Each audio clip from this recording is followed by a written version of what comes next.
¿sí? Y lo vendo, eso no tiene valor agregado. Si yo compro un terreno pelado, le construyo una casa, bueno, cuando yo venda, voy a vender el total. Ustedes cuando hacen sistemas contables seguramente van a vender la propiedad y van a decir 80-20, ¿sí? Construcción, terreno, ¿bien? Pero el 80 es la construcción, por lo tanto el 80 va a estar grabado, ¿sí? Y eso es lo que va a tratar el IVA. Todo lo que ustedes vieron en sistemas contables es para tratar esto del IVA, ¿bien? Y también también lo van a ver en impuestos a las ganancias. Pero lo importante de esto es entender que hay tres parámetros. El primero es el acuerdo entre partes. El segundo es el avalúo fiscal. Y cuando yo no tenga otra alternativa, voy a, no sé si prorratear, pero voy a calcular los costos de ese inmueble. ¿Qué es lo que pasa acá? Como mi primera instancia es el acuerdo entre comprador y vendedor, yo, sabiendo que soy el vendedor y que la parte de la tierra está exenta, a mí me encantaría decir tierra 90, inmueble 10. Entonces, en mi 100% tengo mucho para no pagar con la tierra y muy poco con qué pagar con la construcción. Entonces, me estaría salvando un montón de impuestos. Entonces, la ley que te dice, mira, no es así. Vos tenés un piso y ese piso va a ser lo que diga el avalúo fiscal. Bien. Y por último, si no hay avalúo fiscal, ¿sí? Vas a estudiar los costos que te salieron de la tierra con los métodos de impuesto a las ganancias. ¿Sí? Que ahí dice costos de adquisición actualizados, mejoras actualizadas y amortizadas. Pero, ¿qué quiero decir acá? ¿Cómo funcionaría esto? Bueno, supongamos que, salgamos del ejemplo de que yo no quiero pagar impuestos, porque yo ya la idea la tiré, entonces creo que eso se entendió perfecto, más cuando veamos esto. Supongamos que yo tengo un terreno, construyo sobre ese terreno y la quiero vender. Bueno, supongamos que yo quiero vender 10% tierra, 90% inmueble, que es lo que generalmente se hace en la parte práctica. ¿Sí? Bueno, 10% tierra, 90% inmueble. Eso está bien. ¿Cómo sé que está bien? Bueno, si yo voy al avalúo fiscal, hice 20% tierra, 80% de construcción. Bueno, yo soy con el fisco más generoso que el avalúo fiscal. ¿Por qué? Porque estoy diciendo que de una construcción de 1.000.000, el avalúo fiscal te lo toma a 800.000. Yo a 900.000. Por lo tanto, le estaría dando de pagar, le estaría pagando al Estado mucho más de lo que pide el avalúo fiscal. ¿Se entiende? Ahora, si yo tengo avalúo fiscal 80 y construcción 80, estoy igual. Ahora, si yo tengo avalúo fiscal 80 y tengo yo como vendedor la estipulación de que mi construcción es 75, estoy en FAU. Ahí tengo que elegir el avalúo fiscal. ¿Se entiende? Entonces lo que busca el fisco es que vos no te escapes. Por eso está el avalúo fiscal. Para que vos no te escapes. Porque yo lo estoy haciendo de una forma muy naif. Pero si esto no existiese, yo diría, ¿sabes qué? Construcción 1%, 99% tierra, no pago el IVA casi. ¿Se entiende? Bueno, es esa la idea. Ahora bien, cuando yo no tengo ni A ni B, que sería acuerdo entre partes, seguramente siempre va a haber. Pero cuando no tengo avalúo fiscal, que es casi automático, con el A, o sea, el avalúo fiscal viene en simultáneo con el acuerdo entre partes, porque es el primer control, ¿se entiende? Decir, sí, querés vender a 99 la tierra y 1% de la construcción, toma, te clavo el avalúo fiscal, ¿se entiende? Es el primer control. Bueno, si yo no tengo eso, voy a hacer el estudio de impuesto a las ganancias, ¿sí? El costo de la adquisición, la actualizo, veo si tiene mejoras, actualizo las mejoras, ¿sí? Saco las amortizaciones de las mejoras, ¿sí? Bueno, ese es el tratamiento, ¿bien? Ahora lo vamos a leer, pero esa es la idea, ¿sí? Que se hace para un control, ¿bien? Bueno, en el caso de obras realizadas directamente o a través de terceros sobre inmuebles propios, el precio neto computable será la proporción que, del convenio por las partes, corresponda a la obra del objeto de gravamen. Punto. Fue el primer punto. ¿sí? Convenio entre las partes. Ahora bien, esto es automático con el segundo punto. Dicha proporción no podrá ser inferior al importe que resulta atribuir a la misma según el correspondiente avalúo fiscal. ¿Sí? Punto. ¿Se entiende? Convenio entre las partes, bárbaro. Ahora, chequealo contra tu avalúo fiscal. Vamos a leer el tercer punto. O en su defecto, el que resulte de aplicar el precio total de la proporción de los respectivos costos determinados de conformidad con la disposición de la Ley de Impuestos a las Ganancias, el texto ordenado en 1986 y modificaciones. Bien, si no hay avalúo fiscal, voy con impuesto a las ganancias. Bien, ¿se entiende? Bueno, voy con otra parte. La norma está hablando de obra sobre inmueble propio. Bien, ustedes se acuerdan que vimos el artículo 3, estaba el inciso A y el inciso B. Esta obra, para ser grabable, debe ser llevada por un sujeto de empresa constructora, sujeta del artículo 4, inciso D. Lo que busca este párrafo es demostrar cómo se saca el débito fiscal de este tipo de obra. ¿Sí?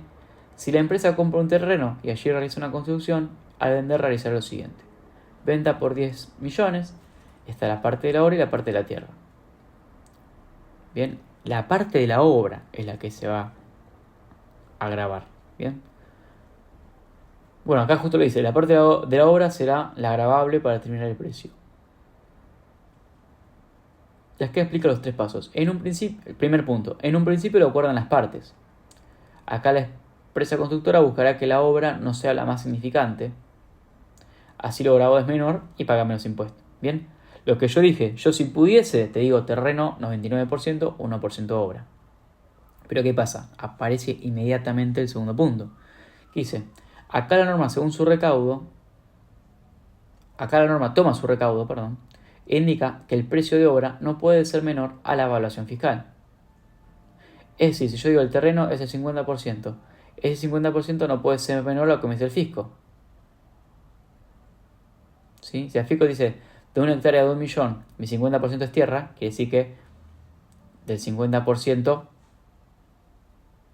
¿sí? No me puedo bajar. En este caso estaríamos iguales. Esto que escribió mi compañero no es que esté inexacto, sino que quedó mal. 50% de tierra es una hectárea, no puede ser menor a 1 millón. Eso está mal. No le den importancia. Lo que quiere decir acá es lo que dijimos recién. Yo digo que tengo 50% de tierra y obra. Bueno, el avalúo fiscal tiene que decir lo mismo. 50% tierra y obra.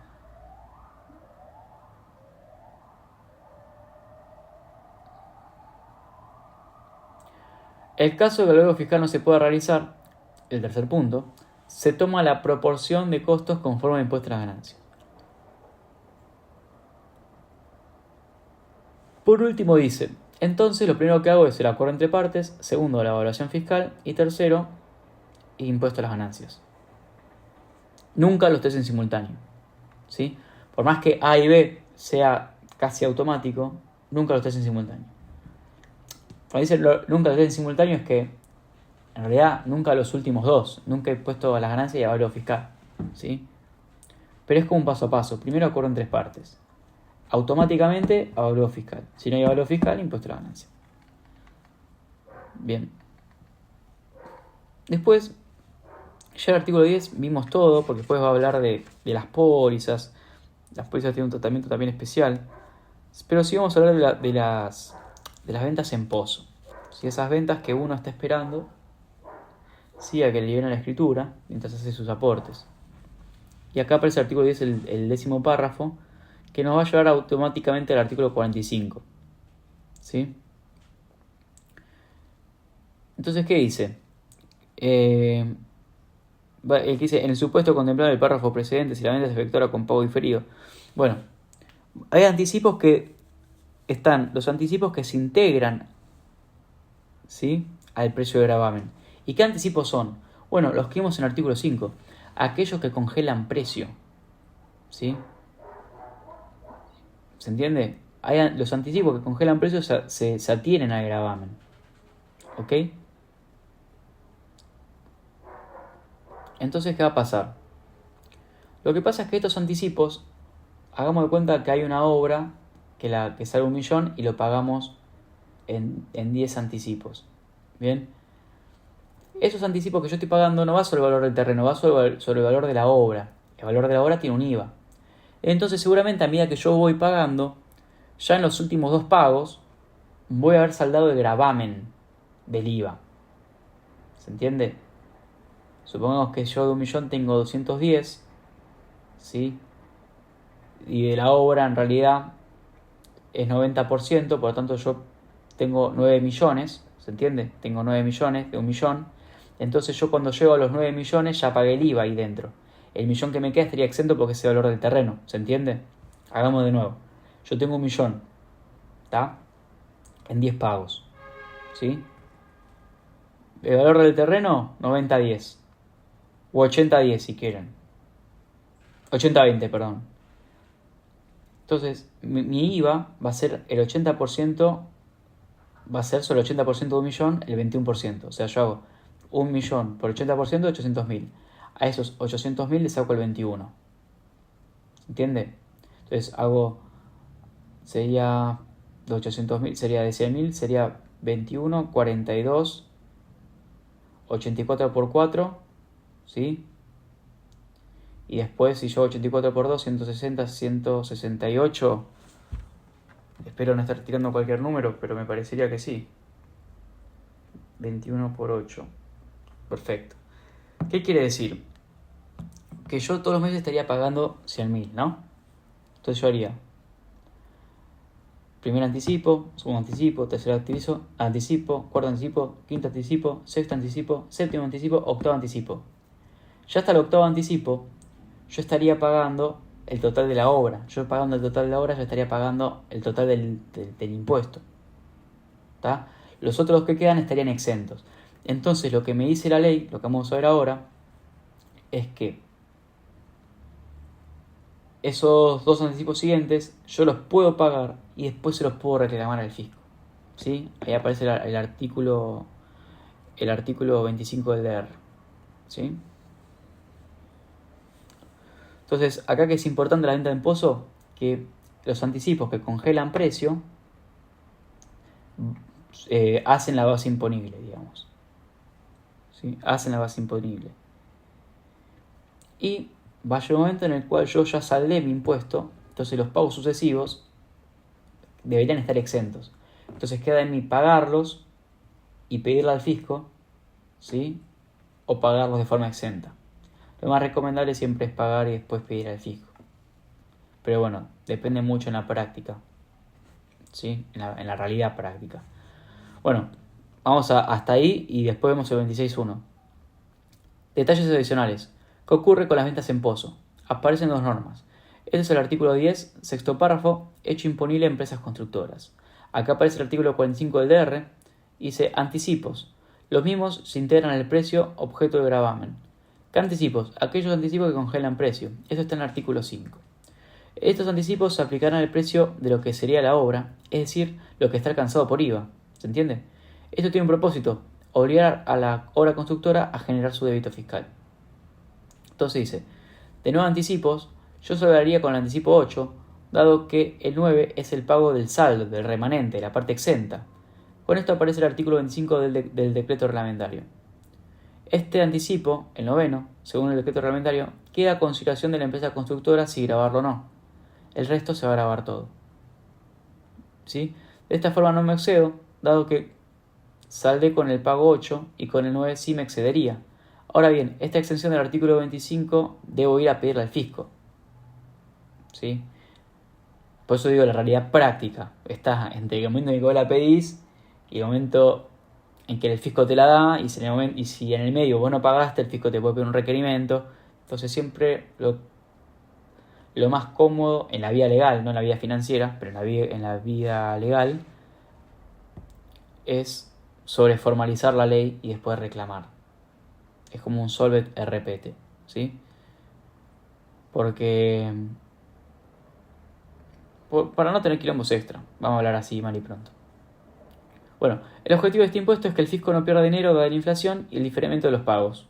Bueno, esto es cuando uno habla de anticipos que congelan precio, ¿sí?